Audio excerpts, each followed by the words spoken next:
Hello guys, कैसे हैं आप सब। आई होप कि आप लोगों की प्रेगनेंसी भी सुपर कूल एंड इंटरेस्टिंग रही हो एंड यस चल भी रही हो अच्छी खासी।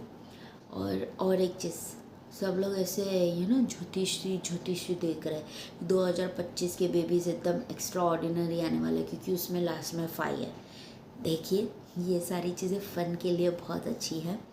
हर एक बेबीज अपना नसीब खुद लेके ही आता है। जो जैसे बोलते हैं ना कि जिसके हाथ पैर नहीं होते क्या वो लोग नसीब वाले नहीं होते। उसकी भी तो किस्मत होती है। बस उसी हिसाब से आपके बेबीज़ की भी किस्मत बहुत अच्छी है। क्यों पूरा सोचने का, सब अच्छा ही सोचने का तो अच्छा ही होगा, राइट। तो कुछ भी आलतू फालतू चीज़ों में बिलीव ना कीजिएगा। कुछ भी प्रिडिक्शन में भी बिलीव ना कीजिएगा कि ये दिन में अगर प्रेगनेंसी कंसीव हो तो बॉय आता है, ये दिन में प्रेगनेंसी कंसीव हो तो गर्ल आता है। बिल्कुल भी नहीं, दोनों एक समान ही होते हैं।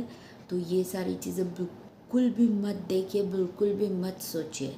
और जो लोग फालतू चीज़ें बोलते हैं ना कि मेरे सोनोग्राफी में ये दिख गया था कि बेबी बॉय है बेबी गर्ल है, बिल्कुल भी नहीं। क्योंकि जो चीज़ का लॉ है ही नहीं, हमारे पास कानून ही नहीं है, मतलब जो इलीगल है, वो सारी चीज़ें डॉक्टर क्यों लिख के देगा आपको कि आपको बेबी बॉय है कि बेबी गर्ल है। क्यों दिमाग लगाते हो। बोलते बेबी के हार्ट बीट से पता चलता है बेबी बॉय है कि बेबी गर्ल है। What, seriously. मतलब सब लोग इतनी फालतू चीज़ें डालते हैं और इतने उन लोगों के व्यूज़ होते हैं जिसकी कोई लिमिट नहीं होती है। और किसी ना किसी को मन हो ही जाता है कि चलो एक बार क्लिक करके चेक कर ही ले, और वो अपने आप के साथ कंपेयर करना स्टार्ट कर देते हैं। मेरा भी ऐसा ऐसा है तो मतलब मुझे भी बॉय होगा, या तो ऐसा ऐसा है तो गर्ल होगा। बिल्कुल भी नहीं, हर एक चीज़ साइंस पे डिपेंड करती है। आप लोग भी एजुकेटेड हो भाई, थोड़ा ये सारी चीज़ें अवॉइड करो, ओके। तो ये वीडियो में मैं आप लोगों के साथ ये मलाज़मा के बारे में आपको शेयर करने आई हूँ। आप जानती हो कि मलाज़मा मतलब यहाँ पे ब्लैक ब्लैक पैचेस वगैरह हो जाते हैं एंड ऑल दिस थिंग्स। और बोलते हैं कि अगर लड़की होती है तो वो सारी खूबसूरती खुद लेती है, इसके लिए आप लोग के फेस पे ये सारी चीज़ें होती है। बिल्कुल भी नहीं, ऐसा कुछ भी नहीं है। ये सारी चीज़ें अंदर आपकी इंटरनल बॉडी की वजह से होती है। आपको पता होता है कि मेलानिन का प्रमाण अगर आपकी बॉडी में ज़्यादा हो जाता है, इंक्रीज़ हो जाता है, तो आपको ब्लैक स्पॉट्स वगैरह आते हैं। अदरवाइज़ बिल्कुल भी नहीं आता है। ऐसा कुछ भी नहीं होता है कि भाई बेबी बॉय है कि बेबी गर्ल है उस पर आपकी खूबसूरती और बदसूरती दिखे। एक्चुअली उसे बदसूरती भी नहीं बोले जाती। एक्चुअली वो सारी चीज़ें जैसे ही आपका बेबी डिलीवर हो जाता है उसके बाद ऑटोमेटिक ठीक हो जाती है। अभी मेलानिन क्या होता है, उसका प्रोडक्शन जब इंक्रीज होता है ना, तो हमारे स्किन का जो क्या बोलते कलर होता है वो रिड्यूस हो जाता है। इसके लिए वो ब्लैक ब्लैक पैचेस वगैरह हो जाते हैं। और मेलानिन के प्रमाण से आपको पता है आपके पेट पे एक लाइन ड्रॉ होती है, तो सब उससे भी प्रेडिक्ट करने लगे ये बॉय है कि गर्ल। अरे भाई, वो लाइन सभी के बर्थ के साथ होती है। मतलब आपका बच्चा जन्म लेगा, उसके साथ वो लाइन भी आ जाएगी आपके बच्चे में भी। बट वो इफ़ेक्ट में मतलब दिखेगी कब, जब आपके बॉडी के अंदर मेलानिन का प्रमाण इंक्रीज होगा। अगर मेलानिन डिक्रीज्ड है, मतलब नॉर्मल है या तो डिक्रीज्ड है, तो आपकी स्किन फेयर रहेगी। अगर मेलानिन का प्रमाण इंक्रीज होता है तो ये ब्लैक पैचेस वगैरह, फेयर का मतलब ये नहीं मैं घोरे की बात नहीं कर रही हूँ, काला गोरा। मैं जस्ट बात कर रही हूँ कि आपकी जो नॉर्मल स्किन टोन है उससे एक शेड डार्कर कब होता है, जब मेलानिन का प्रमाण इंक्रीज होता है। और जब मेलानिन का प्रमाण इंक्रीज नहीं होता है तो उसका कोई भी लेना देना नहीं है। आपकी स्किन एकदम normal and up to date ही रहती है। ये चीज़ अपने दिमाग में बिठा दीजिएगा। It's a scientific reason. उससे कोई भी दिन बच्चे से लेना देना नहीं है, उसके जेंडर से भी लेना देना नहीं है। ये सारी चीज़ें मिथ है, तो प्लीज़ ये सारी चीज़ों को इग्नोर कीजिए। अगर आपको कुछ भी प्रॉब्लम है तो आप अपने गायनेकोलॉजिस्ट से कंसल्ट कीजिए कि मुझे ऐसी प्रॉब्लम्स हो रही है, मेरा ये पैचिस है, ये है, वो है। वो गायनेकोलॉजिस्ट भी आपको वही बोलेगा, मेलानिन मेलानिन मेलानिन, और कुछ भी नहीं। एंड दूसरी खास चीज़, इचिंग। आई नो आपको भी इचिंग आ रही होगी, किसी को नहीं आती है, किसी को आती है, वो डिपेंड करता है कि कितनी ड्राई स्किन रहती है।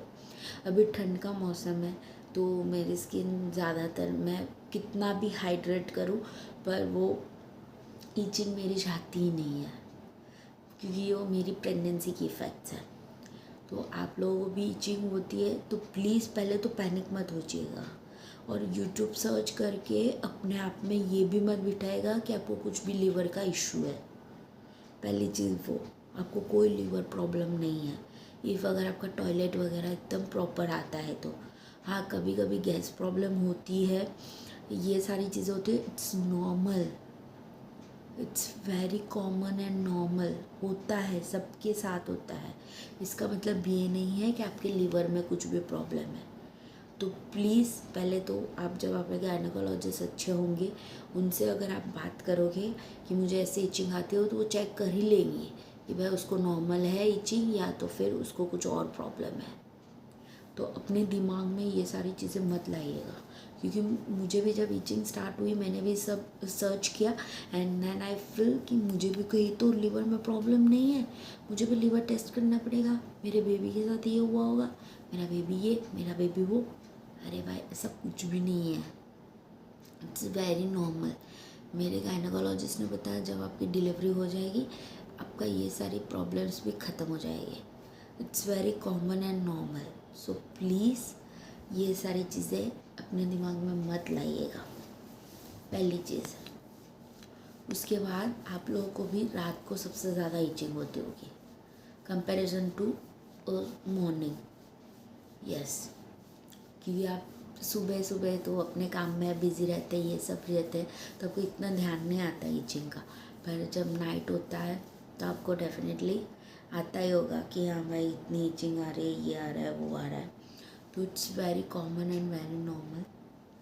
मैंने बस आप मेरी तरह एक गलती मत कीजिएगा, खुजाएगा मत, अदरवाइज़ उसके अगर डार्क्स रह गए ना तो बहुत ज़्यादा प्रॉब्लम हो जाएगी।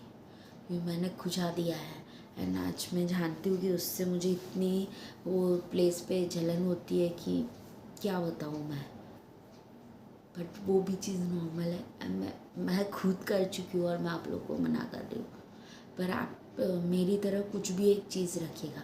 लेट सपोज कि मैंने ना लकड़े का कंगा रखा है, मुझे एक जन ने बताया, अभी अभी बताया, जस्ट इतना सब इचिंग होने के बाद मुझे बताया कि आप कुछ भी लकड़े के चीज़ से अगर इचिंग करोगे ना, मतलब उसे खुजाओगे ना, तो आपको ये सारी प्रॉब्लम्स नहीं होगी, मतलब कि आपको कट नहीं लगेगा, ब्लीडिंग नहीं होगा, ये सारी चीज़ें।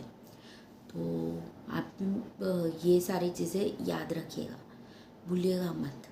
अगर आपको ऐसा इशू है, इचिंग आती है, आप कंट्रोल नहीं कर पाते हो, तो प्लीज़ आप ये कंगा रखिएगा। और मैं दूसरा ये करती थी कि मुझे इचिंग आती थी तो मैंने एक अलग से नैपकिन वगैरह रखा था, उसको गीला करके मैं उसको पेट पे वगैरह जहाँ जहाँ पे भी मुझे इचिंग आती है मैं उधर उससे रख देती हूँ, तो उसकी वजह से मुझे आराम मिलता है। और अभी ठंड का मौसम है तो ऑब्वियसली ठंडा पानी और ये सारी चीज़ें, तो आई नो कि इट्स वेरी डिफ़िकल्ट, बट आप भी मेरी तरह कंगा रखिए, या तो फिर और कुछ भी लकड़े का आपके पास कुछ भी जो भी हो वो, बस इतना पॉइंटेड नहीं होना चाहिए कि आपको हार्म करें। हाँ, तो ऐसा कुछ भी आप नॉर्मल वगैरह रखिए एंड ऑल दिस थिंग्स। और इचिंग का इशू आपको प्रेगनेंसी ख़त्म होने के बाद ही रिजॉल्व होगा, अगर आपको भी ऐसा कुछ भी है तो। अगर आपको कुछ इन्फेक्शन वगैरह हाँ कुछ हो गया है या तो ऐसा कुछ है तो प्लीज़ आप अपने गायनेकोलॉजिस्ट से बात कीजिए और वो आपको मेडिसिन सजेस्ट करेगी। और मुझे हाँ नीचे इन्फेक्शन हुआ था तो मैंने 5 डेज़ का कोर्स कंप्लीट किया एंड देन अभी वो एकदम रिजॉल्व हो गया है।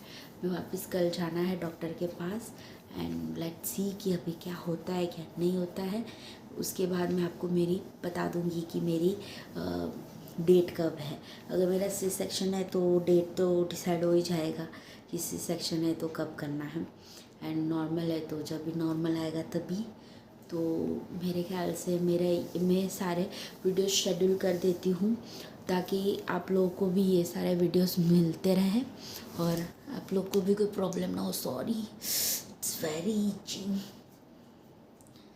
बस ऐसी इतनी ज़बरदस्त इचिंग आती है जिसकी कोई लिमिट नहीं है कि आप कंट्रोल ही नहीं कर पाते हो। वो चीज़ आपने देखी। भाई मेरे तो पेशेंस लेवल ही ख़त्म हो चुका है क्योंकि पूरे 9वें महीने में इचिंग इचिंग इचिंग इचिंग मैं कंटाल चुकी हूँ अभी। बस मैं यही प्रे करती हूँ कि बस अभी जल्द से जल्द बेबी बाहर आ जाए और वो भी एकदम आराम से एंड हेल्दी वे में बाहर आ जाए और कुछ नहीं। लास्ट यस, और एक चीज़ आपको बताना भूल गई। 7-8-9 मंथ्स में आपके बच्चे का वेट ज़्यादा बढ़ता है और आपका कम।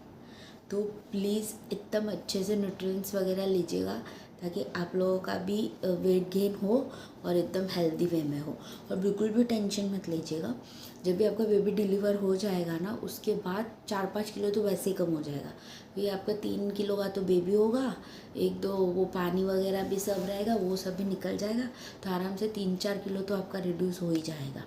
उसके बाद आपका बेबी जब आप फीड करेगा तो 500 ग्राम्स आपका एवरी डे वेट रिड्यूस होगा, मतलब एनर्जी रिड्यूस होगी क्योंकि वो एनर्जी रिलीज़ होती है। तो उससे भी आपने जो प्रेगनेंसी कंसीव करने के टाइम पे जो आपका वेट था ना वो धीरे धीरे वो इतना तो आ ही जाएगा।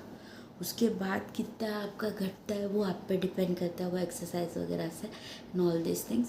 बट लेट सपोज कि प्रेगनेंसी कंसीविंग के टाइम पे आपका 70 kg था वेट एंड अभी आपका 85 है, ओके। तो आपने 15 kg गेन किया, it's very common and normal. And then after delivery and थोड़े टाइम के बाद आपका वापस 70 kg वेट हो जाएगा। तो अब वेट का भी बिल्कुल भी टेंशन मत लीजिएगा एंड यस बिल्कुल भी खाने पीने में वो मत कीजिएगा। अगर आपका सी सेक्शन होता है तो भी एंड नॉर्मल होता है तो भी।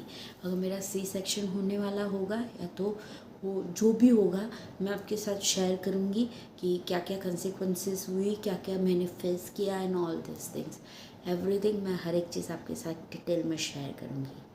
तब तक के लिए बस इतना ही। Thank you so much for watching my videos. Bye bye, take care.